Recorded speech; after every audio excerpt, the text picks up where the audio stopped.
Welcome to NextKick, the home of passion, power, and pure football energy.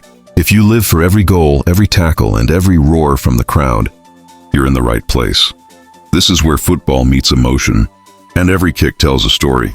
So sit back, hit that subscribe button, and let's dive into the beautiful game, right here on NextKick.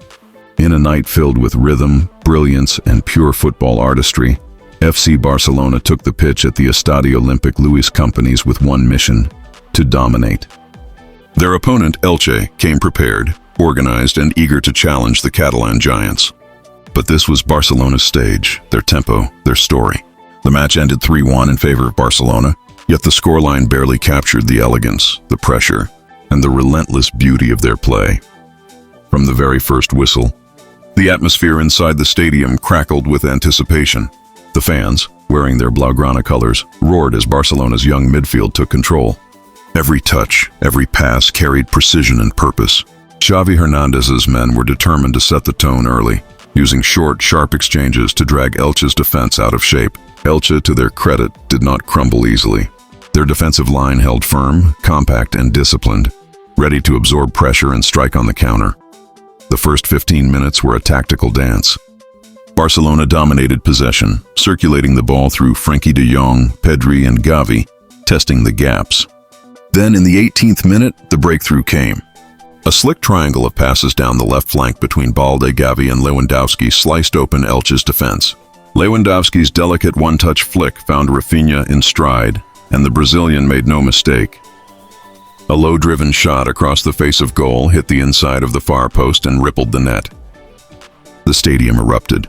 Barcelona 1, Elche 0. That goal was not just an opening strike. It was a statement.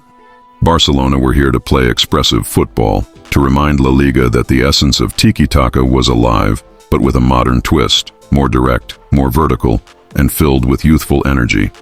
Elche, however, refused to be spectators in their own downfall. Just before the 30-minute mark, they found a way back.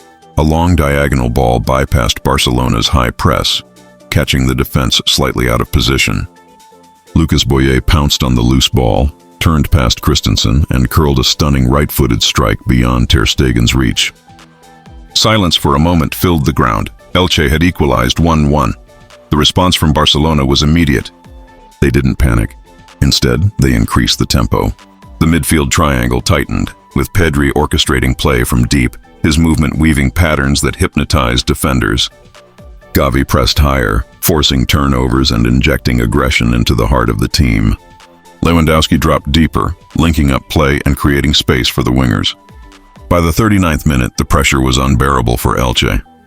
A misplaced clearance by their center-back landed at the feet of Pedri, who wasted no time threading a needle pass into the box. Ferran Torres, alert and explosive, darted forward and smashed it past the goalkeeper with clinical precision. The roar returned, louder, stronger, echoing across the stands. Barcelona led 2-1, and it felt inevitable that more was coming. As halftime approached, Barcelona slowed the rhythm, content with controlling the game's flow. Ter Stegen's composure at the back, combined with the ball-playing confidence of Koundé and Christensen, ensured Elche found no further openings. Every Barcelona player looked comfortable, confident in their role, trusting the system. The whistle blew for halftime, and the fans rose to their feet in applause. The second half began with Elche attempting to push higher up the field, trying to disrupt Barcelona's build-up. They pressed aggressively, forcing early passes and moments of uncertainty. But that kind of gamble against a team like Barcelona rarely goes unpunished. Within 10 minutes of the restart, they were made to pay. Pedri, always scanning, picked up the ball near midfield and spotted Lewandowski peeling off his marker. With the vision of a master and the precision of a sniper, Pedri delivered a lofted ball that dropped perfectly into the Polish striker's path. Lewandowski took one touch to control, another to set himself, and with his third, he sent a thunderous strike into the top corner. Barcelona 3, Elche 1. It was pure class, pure instinct, the kind of moment that defines elite forwards. The stadium exploded in joy. Fans sang, waved flags, and chanted Lewandowski's name. Even Xavi, usually calm on the touchline, couldn't hide his satisfaction. The goal encapsulated everything Barcelona strive for: creativity, teamwork, and flawless execution. After the third goal, Barcelona didn't just manage the game. They showcased control at an artistic level. The midfield trio orchestrated the tempo, defenders pushed high, and fullbacks overlapped relentlessly. Raphinha continued to torment the Elche defense with his pace and trickery, while Xavi and Pedri dictated every phase of play. Elche tried to respond with quick counterattacks, but Barcelona's press suffocated them. Every attempt to transition was cut off by De Jong's intelligence or Koundé's perfectly timed interceptions. Around the 70th minute, Barcelona nearly added a fourth when Ferran Torres' curling effort skimmed just over the bar after a fluid team move involving 6 players. By now, the crowd was enjoying every touch, every flick, every switch of play. The confidence flowing through the team was contagious. Xavi made a few substitutions, giving minutes to Lamine Yamal and Fermin Lopez, both of whom added fresh energy and flair.